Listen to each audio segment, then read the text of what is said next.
Pernahkah kita mendengar kalimat ini?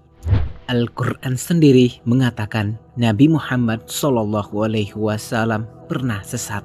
Kalimat ini sering dipotong, sering disebar tanpa penjelasan, dan sering dijadikan senjata untuk meragukan kenabian. Padahal, jika satu ayat Al-Quran dipahami tanpa ilmu, ia bisa berubah dari petunjuk menjadi fitnah.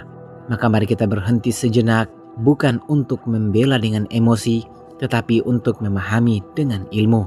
Karena membicarakan Nabi Muhammad SAW tidak cukup dengan logika manusia, tetapi harus dengan Al-Quran dan Sunnah.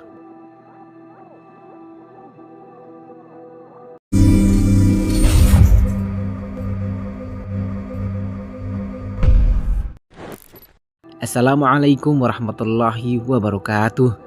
Segala puji bagi Allah yang menjaga kemuliaan para nabinya dari kesesatan dan dosa besar. Salawat dan salam semoga tercurah kepada Nabi Muhammad SAW, manusia paling mulia yang pernah berjalan di muka bumi.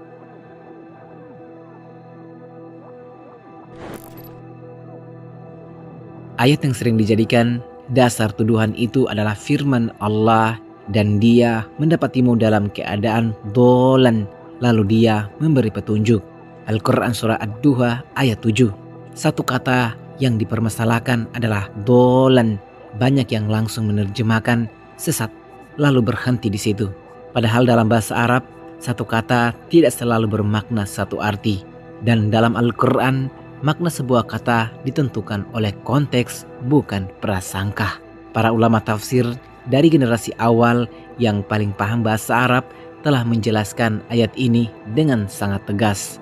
Imam At-Tabari, salah satu mufassir terbesar, menjelaskan bahwa makna dolan dalam ayat ini bukan sesat dalam akidah, tetapi tidak mengetahui syariat dan rincian wahyu sebelum diturunkannya risalah.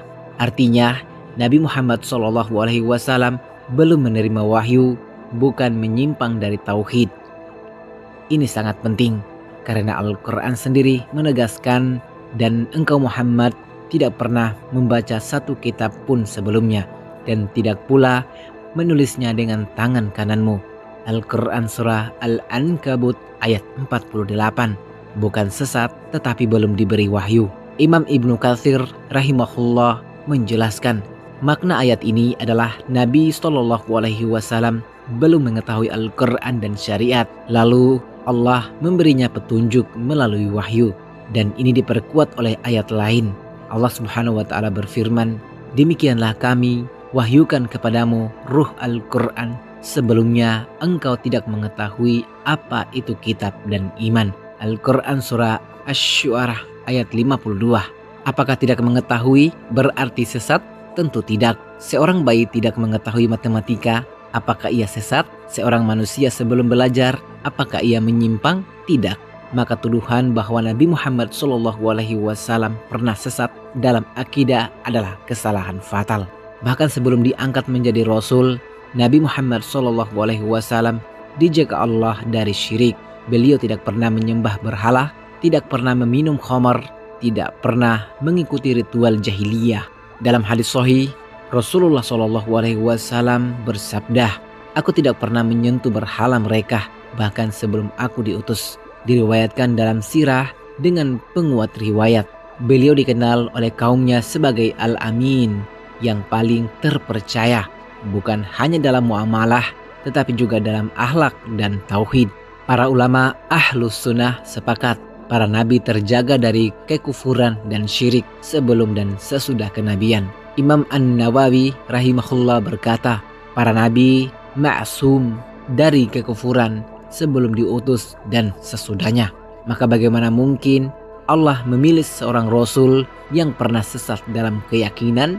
Allah Subhanahu wa Ta'ala sendiri berfirman, Allah lebih mengetahui di mana dia menempatkan risalah. Al-Quran surah Al-An'am ayat 124. Yang benar adalah Nabi Muhammad SAW hidup di tengah masyarakat sesat, bukan ikut sesat bersama mereka. Beliau mencari kebenaran, bukan menentangnya. Beliau belum mendapat wahyu, bukan menyimpang dari tauhid. Karena itu sebelum kenabian, beliau sering menyendiri di Gua Hira, bertafakkur, mencari makna, menolak kebatilan. Dan ketika wahyu turun, bukan untuk meluruskan kesesatan akidah, tetapi untuk memberi petunjuk syariat dan risalah. Maka ayat Ad-Duha bukan merendahkan Nabi, justru meninggikan beliau. Allah Subhanahu wa Ta'ala seakan berkata, "Wahai Muhammad, engkau tidak tahu jalan risalah, maka kami akan membimbingmu. Engkau tidak belajar dari manusia, tapi langsung dari langit." Inilah kemuliaan sahabat Ars Waktu yang dirahmati Allah. Jika Nabi Muhammad SAW benar-benar pernah sesat, maka seluruh risalah Islam runtuh. Tetapi justru karena beliau terjaga sejak awal, maka Islam berdiri kokoh hingga hari ini. Jangan biarkan satu kata yang dipotong menghapus ribuan dalil yang menjelaskan kemuliaan Rasulullah SAW. Waktu tak pernah berhenti, kebenaran selalu mengalir bagi mereka yang mau berpikir. Wassalamualaikum warahmatullahi wabarakatuh.